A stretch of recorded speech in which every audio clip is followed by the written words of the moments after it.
అధిక బరువు సమస్యతో బాధపడుతున్న చాలా మంది డైట్ స్టార్ట్ చేయాలని అనుకుంటారు. ఈ రోజుల్లో అధిక బరువు కేవలం పైకి కనిపించే సమస్య మాత్రమే కాదు. అది నీరసం, డయాబెటిస్, గుండె జబ్బులు, కీళ్ల నొప్పులు, నిద్రలేమి వంటి రోగాలకు ఓపెన్ ఇన్విటేషన్.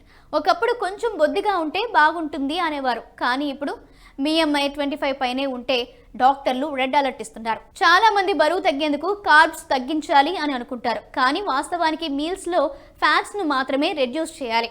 ఫ్యాట్ క్యాలరీలు ఎక్కువగా ఇస్తుంది. ముఖ్యంగా రాత్రి డిన్నర్లో ఆయిల్ను పూర్తిగా అవాయిడ్ చేయాలి.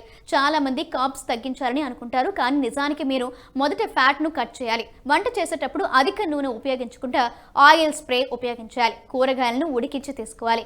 ఆలుగడ్డ, బెండకాయ, దొండకాయ వంటి కూరగాయలను ఫ్రై చేయకుండా కూర వండుకొని తినాలి. కాఫీ, టీలు లాంటివి హిడెన్ క్యాలరీలను పెంచుతాయి. స్వీట్ డ్రింక్స్కు బదులు వాటర్, గ్రీన్ టీ లేదా బ్లాక్ కాఫీ తాగాలి. ఫ్రూట్ జ్యూస్లో చక్కెర వాడకూడదు. ఇలా చేయడం వల్ల రోజువారీ క్యాలరీలు ఆటోమేటిక్గా తగ్గుతాయి.